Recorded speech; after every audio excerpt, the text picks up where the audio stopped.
Welcome back to another episode of Way Too Wifey. I'm your host, respectfully Gabby, and in this podcast we talk all things dating and relationships in this modern day. And if you are new here, hi, I'm Gabby. I'm an online dating coach where I help you transform your confidence to live your best lives inside and outside of relationships. You guys, if you are the type of person that is attracting the same kind of person, if you're the type of person who obsesses, who clings on to someone in the very beginning stages of dating, let's talk. Okay, I have specifically built this 8-week transformation program for you in order to help you get back on the right track of identifying what's really triggering these obsessive thoughts within that person, and then being able to fix those obsessive thoughts in order to attract your best match. So if this sounds like something that you can benefit from, please hit the stand link in my bio or in the episode description. I also do one-on-one sessions, just one-off. Like if you just have a question, want to work through a situation,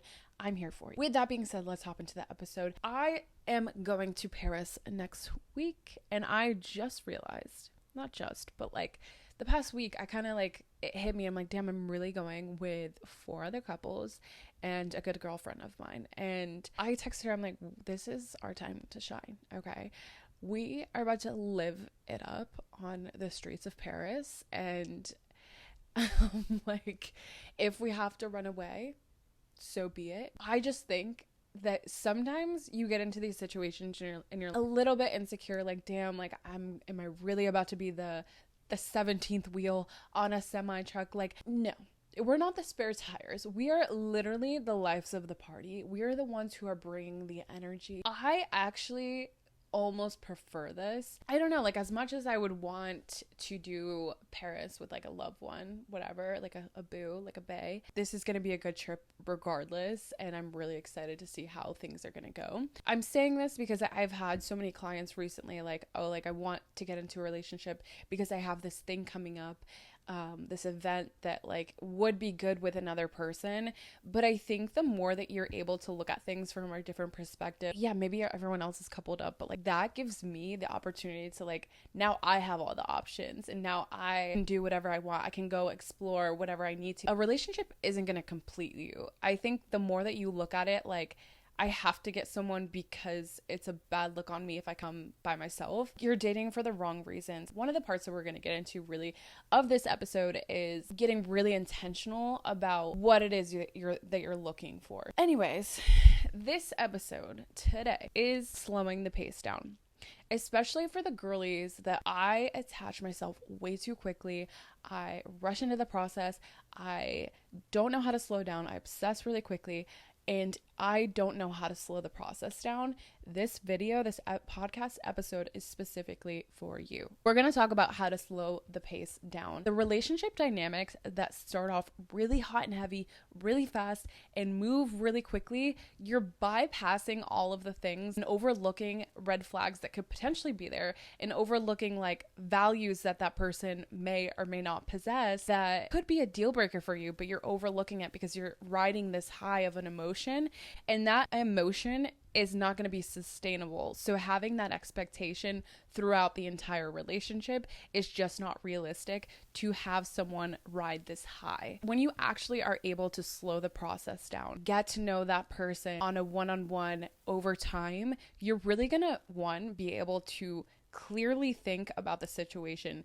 And is this something that I want? Do we align? Do our values align? Does this person have the qualities that I'm looking for in a person? Are we actually vibing? If you take your time in the process, you're going to have a much better chance of being successful because you're not creating this false sense of closeness in the very beginning if you're going all in, forward, hot and heavy. And I'm not saying that can't work, but I'm just saying if you want to play this, probably going to have a better outcome of what you're actually looking for, then slow the pace down. We're going to get into it about how to slow the pace down, okay? So I think one of the most important things is to understand that relationships are a tango. It takes two to tango. If you are the one leading all of the steps and doing all of the things and pouring all of your energy, and you're the only one that's pouring your feelings and thoughts into the relationship, it is a one-sided relationship. And what happens with lopsided relationships is that they are going to fail.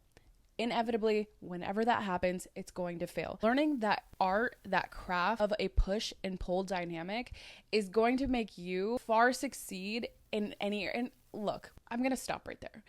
If that person's not meant for you, they're going to leave your life regardless.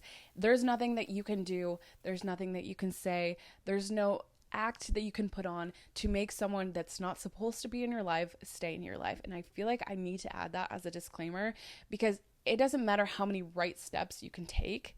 If that person's not meant for you, it's inevitably they're going to either show their true colors or something's going to happen where it's going to fall apart. I do think certain people come into our lives that could potentially be a long-term fit for us, but we control that. If we're not in control of like how we're approaching the situation and we just let our emotions take over and you just run it into the ground, it's going to get ran into the ground. You meet someone and you're like, wow, this person is fantastic. They would actually be a really good fit. They're a really good person.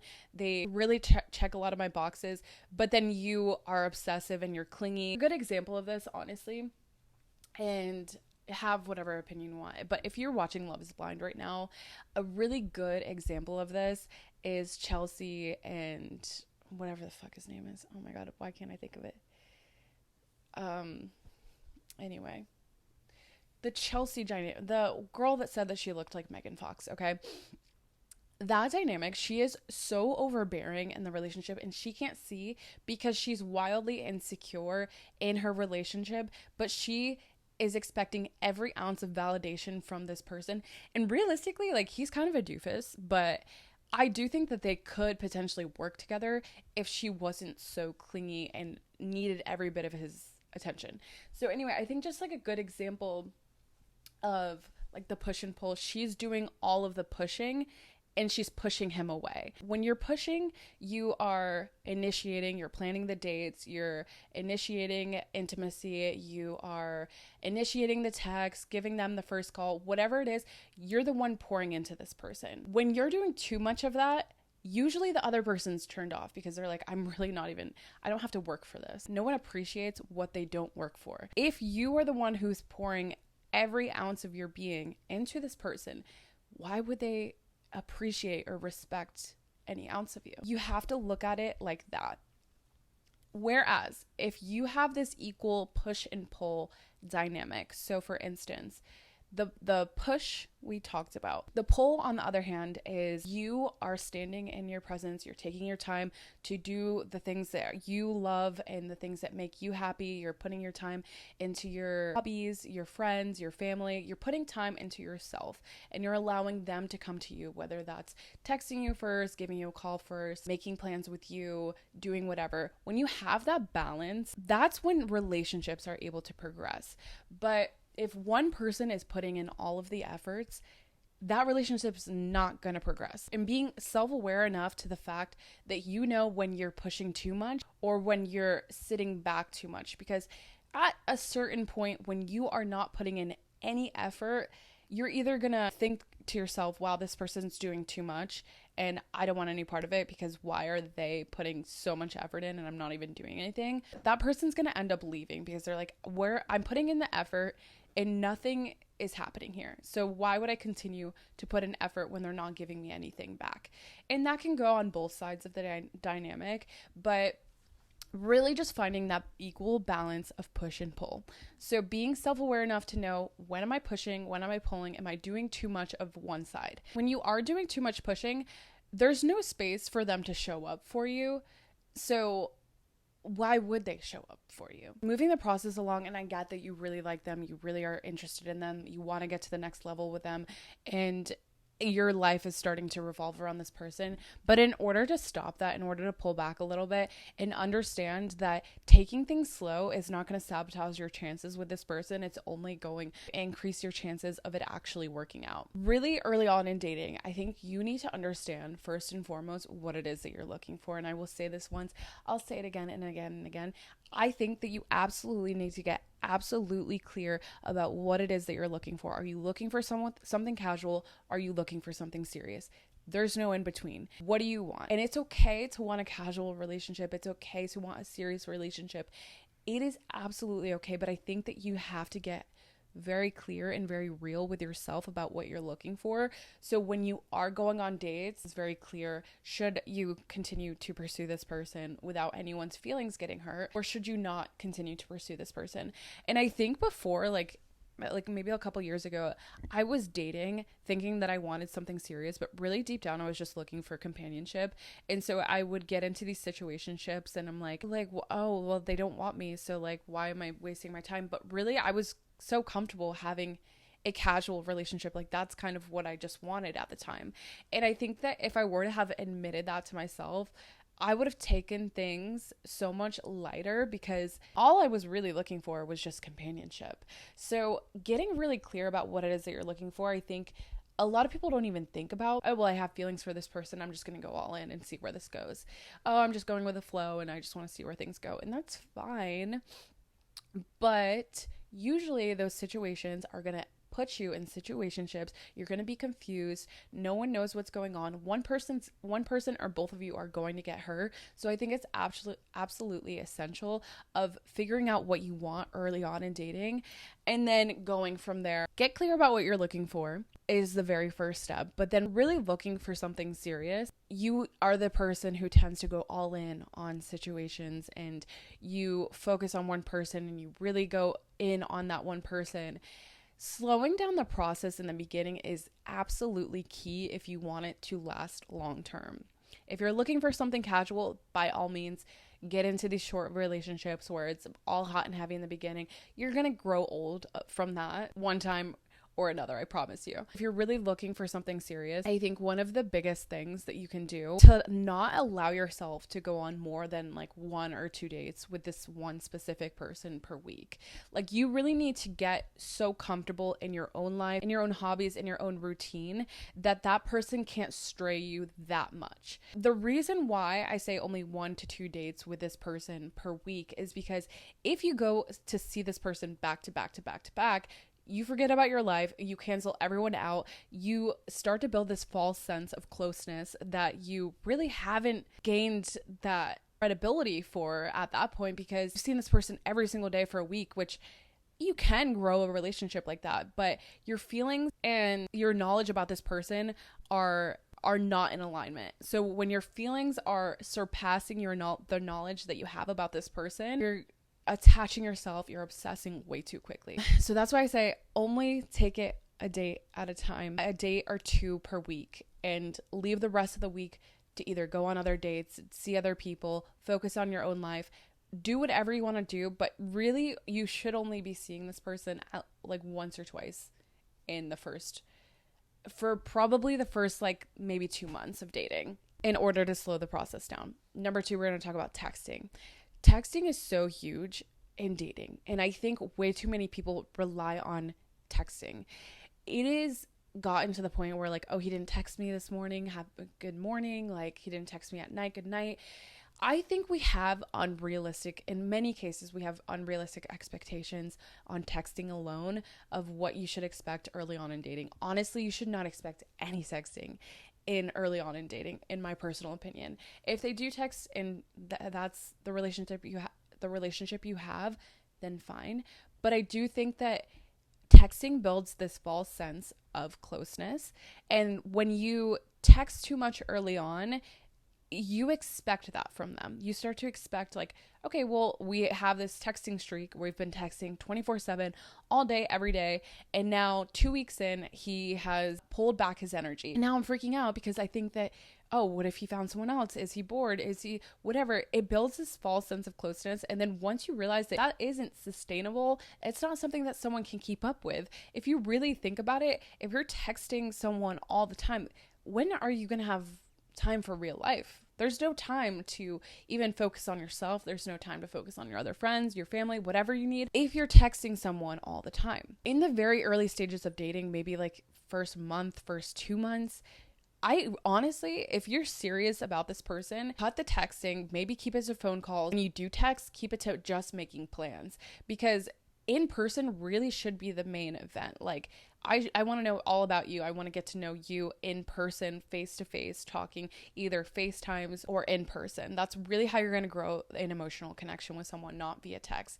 Because when you're texting all the time, you think that you're closer than you are. Meanwhile, he's texting 7 other girls. Okay, you're not the only one. I can assure you that he's texting at the time. Keep it very minimum on the text early on. If you're someone who attaches really quickly, you're probably thinking like, well, what if he's texting me all the time? Hey, busy today, I'll get back to you when I can.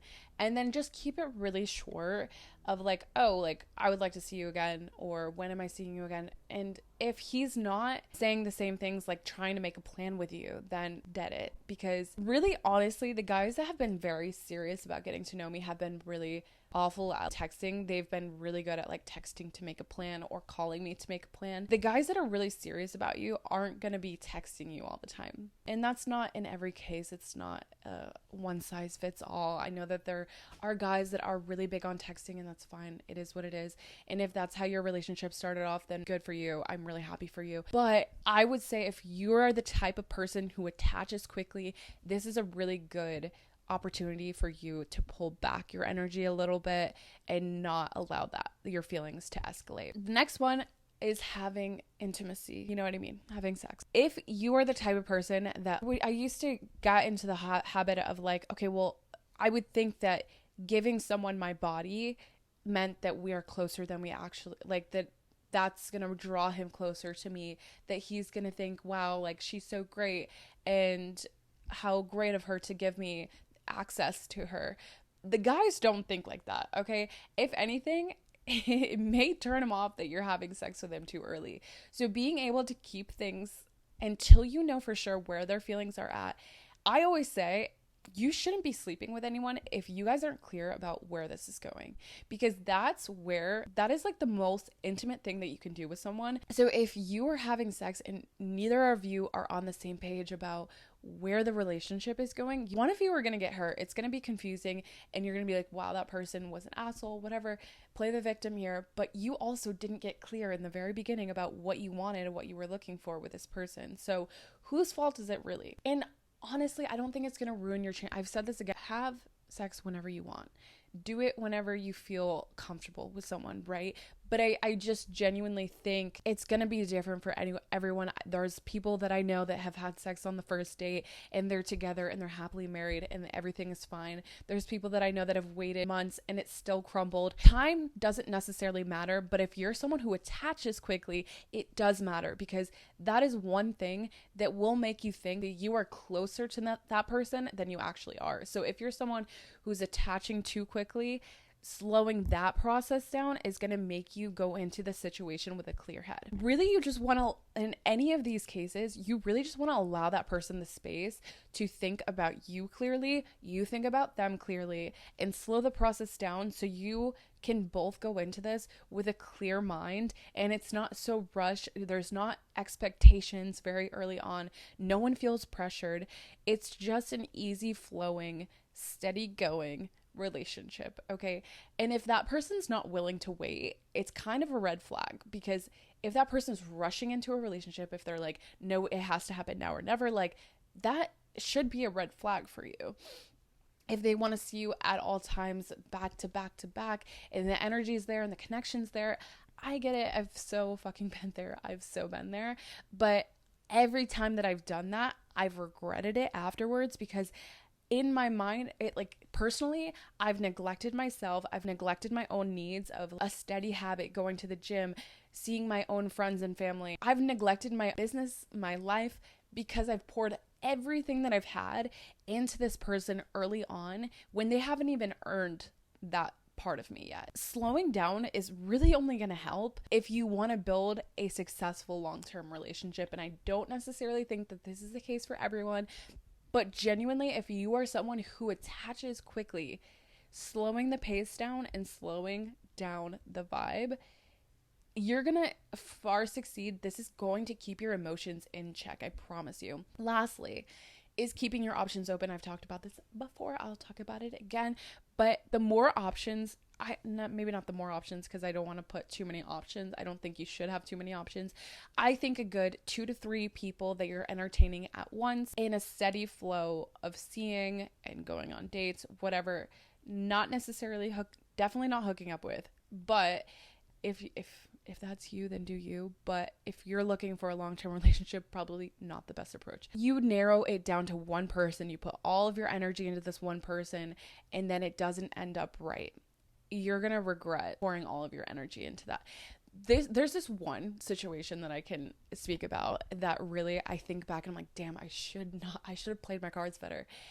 The most perfect guy that I've met to this point, and maybe he wasn't perfect, but he definitely wasn't perfect, but he really, I think, could have been a really good match for me. And we met and we hung out back to back to back to back, like almost every day. And I forgot about my life. I forgot about like literally everything going on. If you're wondering, it is London Guy. If you've been watching since back in my London days, a couple months ago. I had so many dates lined up when I touched down in London, but I literally canceled all of those guys because I'm like, I have what I'm looking for. Like, I don't want to even entertain anyone else. And then when he didn't see me, I'd be like angry because I'm like, why did I like cancel everyone else out, and now I feel like I have to be loyal to this one person when he couldn't give me like a day of his time. And I'm like thinking to myself, this isn't right. Something's off, because I really canceled out. There was this one guy I was seeing also, and he, first of all, I'm a huge soccer fan. I really wanted to go to, if you probably have no idea what I'm talking about, but a Premier League game, Arsenal versus Chelsea. I was going to go to that game on a date. We had really good seats with me and this other guy that I was seeing like a couple weeks before getting to London. And I saw him once. The vibes were off, I will say. So it was a little bit easier for me to cancel on the soccer game. I felt really bad because he purchased the tickets. I'm like, I can't go. I really can't go. But I'm sure he found someone else to go. Anyways, I'm so upset that I missed that opportunity because I really wanted to go to that game. The only reason I canceled was because this other guy that I really, really liked and I put all of my energy towards. And now I look back, I'm like, I should have just went to that game. Like, I wouldn't have probably changed anything. I'm just saying this to say to keep your options open, especially if you're someone who attaches quickly. You don't want to put yourself in situations where you're waiting for their beck and call. You're waiting on a Saturday night, like, are they going to ask me out or are they not going to ask me out? No, you have other options. So if this person's not asking you out, maybe this other person doesn't have plans and you guys can make plans and do something. Or maybe you can focus on your own needs, your own life, your own things. You have other things going on. That person isn't your end all be all, especially early phases of dating, first couple of months. This is not your everything. That your life doesn't revolve around this person. That is it for this week's episode. If you enjoyed this, if you got any bit of value from this episode, please hit the 5-star rating, hit the like button, turn on your subscribe button, or turn on your bell notification so you'll never miss another episode.